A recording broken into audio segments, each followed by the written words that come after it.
What's going on, YouTubers? My name is Robert Serrano Jr., and I am the natural born thriller. And welcome everyone to WWE NXT Review, the show from August 22nd, 2018. This is a long, a two-week long delay of this episode for me to talk about this, where this will involve the NXT after TakeOver Brooklyn 4 event during SummerSlam weekend for NXT. Your commentators were Mauro Ranallo, Nigel McGuinness, and Percy Watson. And they were in, of all places of course, Brooklyn, New York at the Barclays Center.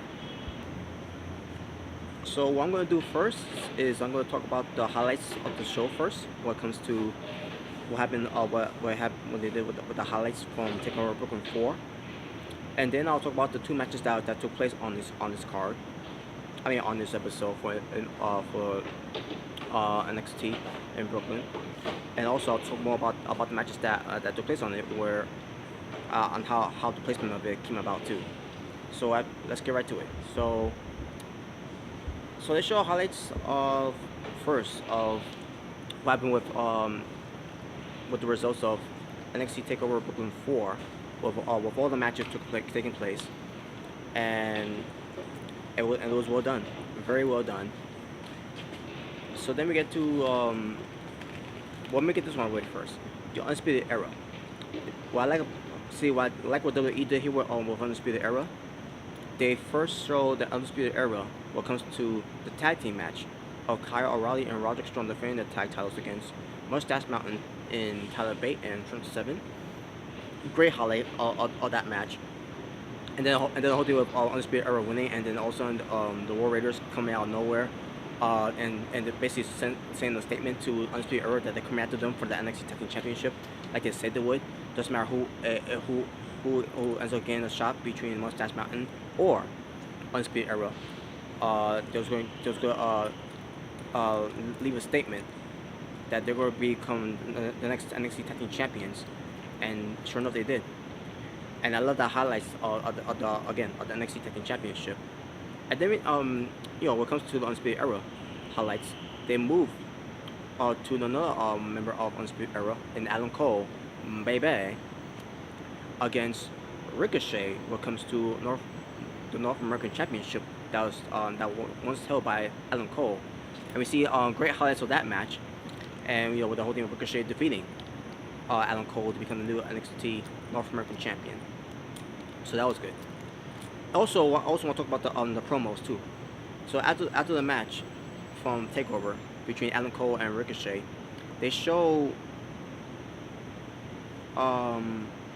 Ricochet I believe he's being interviewed by someone that was holding the camera. And also we see Pete Dunne walking at the hallway behind him from the background. And then Undisputed Era walks up to Ricochet, not Adam Cole, but Roderick Strong and Kyle O'Reilly, the NXT Tag Team Champions. And those go basically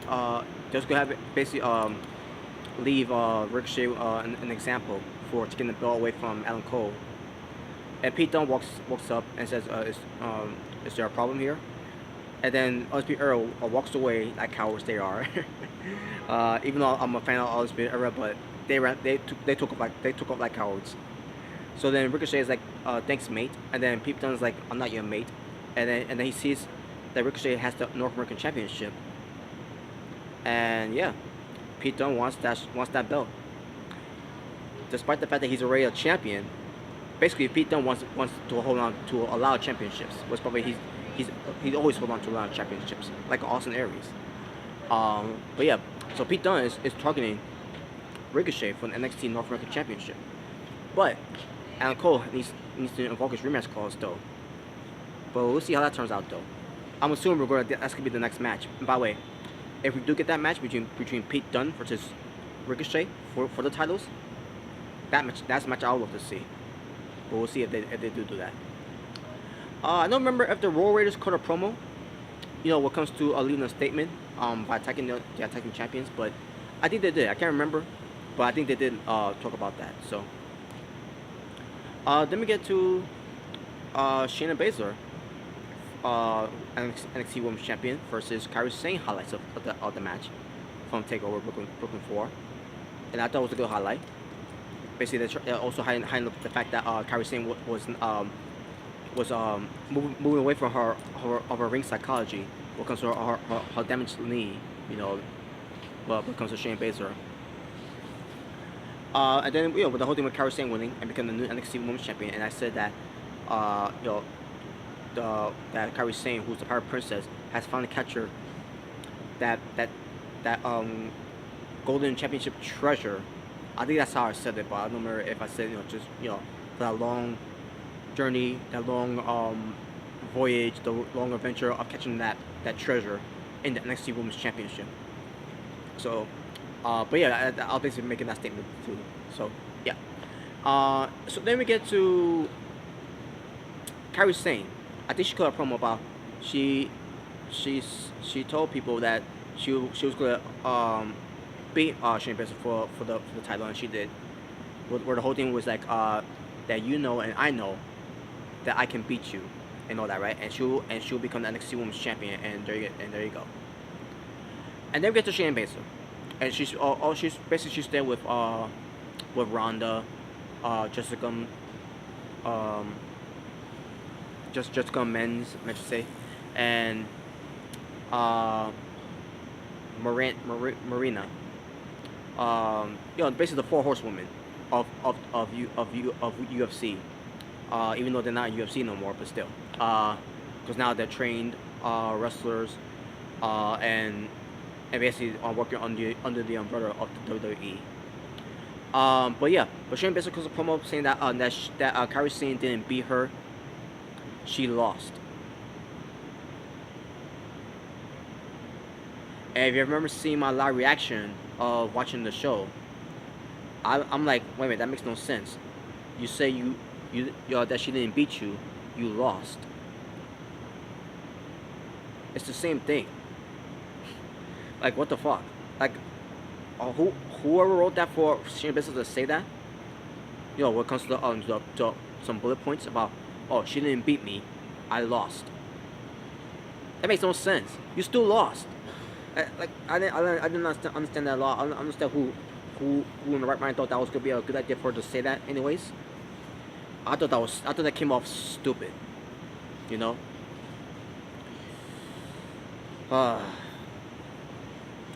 Whatever, right? Whatever that means. Whatever the whole thing means that she didn't beat me, I lost. Whatever that means, whatever. I guess it's a way to protect her from losing against Kairi Sane. I thought that was stupid. Highlights of the Velveteen Dream versus EC3 match. Like I said, I wasn't into the match that much when it comes to mainly because of the Velveteen Dream, but still, it was still a good match though. But like I said before, the right guy lost the match. I mean, the right guy that's what I meant to say. The right guy lost the match in EC3, and the wrong guy won the match in the Velveteen Dream, in my opinion. Velveteen Dream cut a promo. I think he did. I don't remember if he did. He actually did. But I don't care what he said though, because again, I don't care about the Velveteen Dream that much. But EC3 cut a promo. When it comes to him, this is still his NXT, whatever. I don't know. I can't remember what much he said about basically saying that it's not over though between the Velveteen Dream and him. Just like it's not over with him and Gargano. It's not over with him and also Black, because they had a match before, even though it was a tag team match, but still. He's not done with him and Ricochet, because he had a match with him at one point in the tag match too, and also in that ladder match, And then this interviewer, I think it was Captain Kelly, about how he mentioned Aleister Black, and does he know what happened with Aleister Black when it comes to who's the attacker, that. And then EC3 was like, well, everyone was there, and they points the finger to Lars Sullivan as the suspect, to be the one who may have been the one to do it. But other than that, there's nothing to say about that. But But there you go. And finally, the final highlights of the NXT TakeOver Brooklyn 4 was the last man stand match for the NXT Championship title, of course, between Johnny Gargano versus the champion Tommaso Ciampa. Great highlight video of it, by the way. Very great highlight. If anything was my favorite highlights of what comes to the match, it was that match itself. I thought it was well done, especially with the match being you're watching it in person and all that. Well done match, and yeah. And yeah, with the whole thing Gargano losing because he ended up becoming Tommaso Ciampa and all that, being obsessed of taking taking him out and all that, and then Gargano wins. I mean Ciampa wins. I meant to say, because Gargano got too emotional and again obsessed of hurting Ciampa, just like Ciampa has hurt Gargano. And then the whole thing with the handcuffs, like I said before, those handcuffs, man, they must be good luck charms for Gargano. I mean for Ciampa, because Ciampa, with him being handcuffed every time, with Gargano involved, it's good luck charm for him. And I can't remember if there was a promo after that too, when it comes to Gargano or Ciampa, but there you go.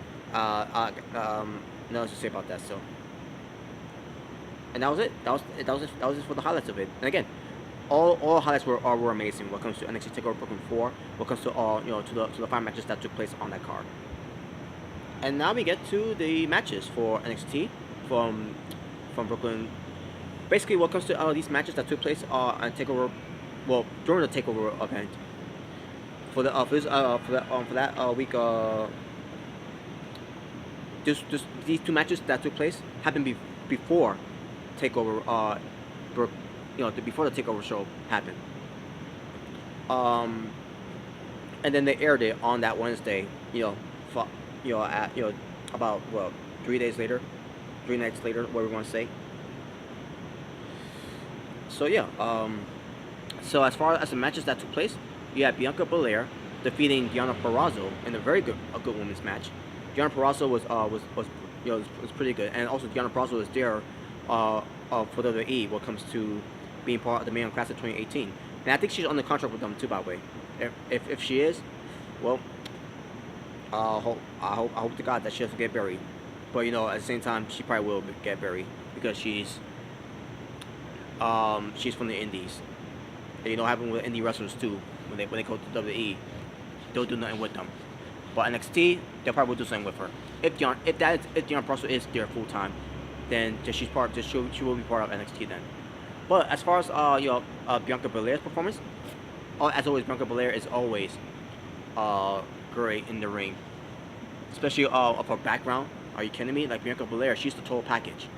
No point intended there when it comes to someone that WWE tried to portray as the total package in Dana Brooke, which it was a colossal failure. But Bianca Belair, she's not from the Indies. She was made by WWE. She's WWE's creation. So yeah, Bianca Belair, I think she's all set.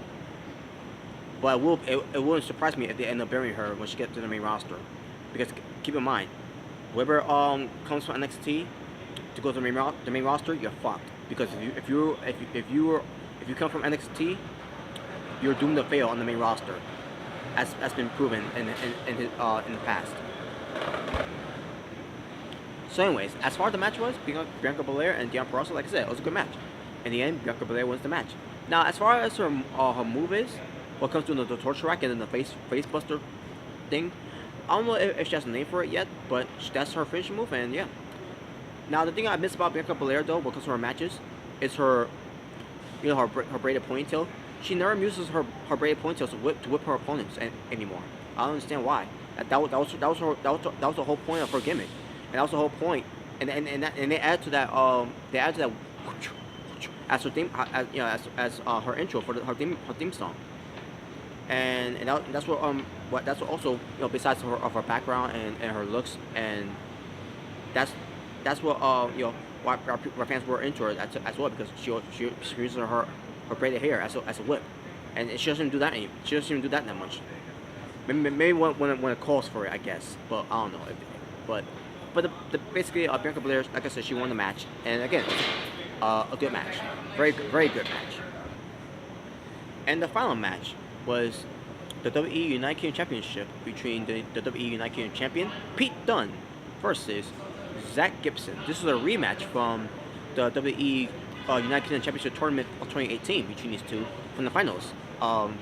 And so they had they're in a rematch, and at this time on the NXT banner, and just like from the tournament, this well not the tournament actually.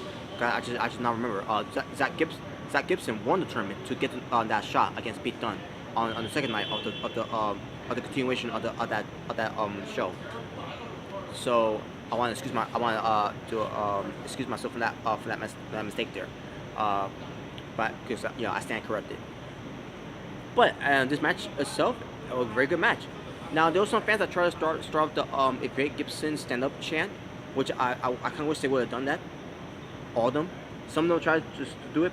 Maybe some of them didn't get it because I'm pretty sure no one didn't watch that show on the network, which is kind of disappointing if they didn't. But I guarantee you, probably if I wasn't late and for me to watch this match, because I was late to come to the show because I was on that day I was very tired, and by the way I regret getting up early on that day to go to a autograph signing of Sasha Banks that I never got close to get an autograph signing or even meet or let alone to even meet Sasha Banks, but because of that I had on that day I had about what I can't remember, about 3 hours of sleep, and then I got up. I blame my best friend. I blame my best friend for this because I didn't want to get up anyways, and then after all this it was all for nothing because at the end of the day I never we didn't get to meet her, and then I had to go back, so I went to sleep about let's see, for a good 2 to 3 hours I guess, and I forgot to set my phone on to put on to put on the sound on, and they were calling me to let me know to meet with them, and because I had my phone on silent, I missed the call. I missed the I couldn't hear my phone and all that. I finally woke up and I see myself, oh my god, I'm late, and then I look at my phone like, oh my god, some missed calls and all that, and like, holy shit, man. See, I blame my best friend for that. It's my best friend's fault that I show up there late. Because I was like, I told him too, I don't feel like going. I just came out of work. I just got home from work. It's gonna take me forever to go to sleep. And it did. And like, there you go. But whatever. But the point is, if I was there on time when the fans started doing the Vic Gibson stand-up chant, I would have joined along with them to do that. But whatever, it is what it is. But as far as the match was, like I said, great match. That was the main event match. And then in the end, Pete Dunne wins. Pete Dunne is still your NXT North American champion, and I can look up right now to let you know how long he's been holding that title right now, because Pete Dunne has set a record when it comes to him being the United Kingdom champion. So let me just look up Pete Dunne right now, and I'll get back to you folks.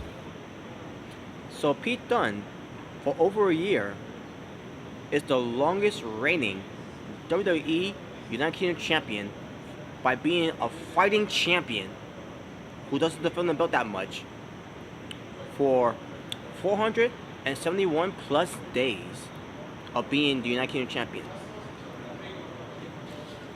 And he won it since last year at TakeOver Brooklyn in Chicago at May 20th, 2017. And again, it's still counting. Pete Dunne is the longest reigning United Kingdom champion, and well deserved too. Pete Dunne is that damn good. He's a cruiserweight, and who better to hold on to that belt longer to make it more prestige than Pete Dunne, who is a true fighting champion when it comes to guys who rarely defends the belt that much. Anyways, like a Brock Lesnar. Just saying. Just saying. But Toma Wrestling for NXT after TakeOver Brooklyn 4 from from August 22nd, 2018. It just not came in my mind. I didn't even bother looking at it. So 2 matches, which is expected, because it was happened after happened after the TakeOver show, and all they did the show highlights. So my overall showing for the show, I'm gonna go 7 out of 10. And that being said, folks, thank you all for watching. And NXT will continue with more of these NXT shows down the road when it comes to more good shows and a few more matches. Because TakeOver shows are over until Survivor Series. If this is your first time watching me, my name is Robert Serrano Jr. and I am the Natural Born Driller. Now, normally I will have my shot glass, but unfortunately I forgot all about my shot glass. So, this is where I usually tell you to take a shot with the Natural Born Driller, but instead, just take a drink with the Natural Born Driller instead.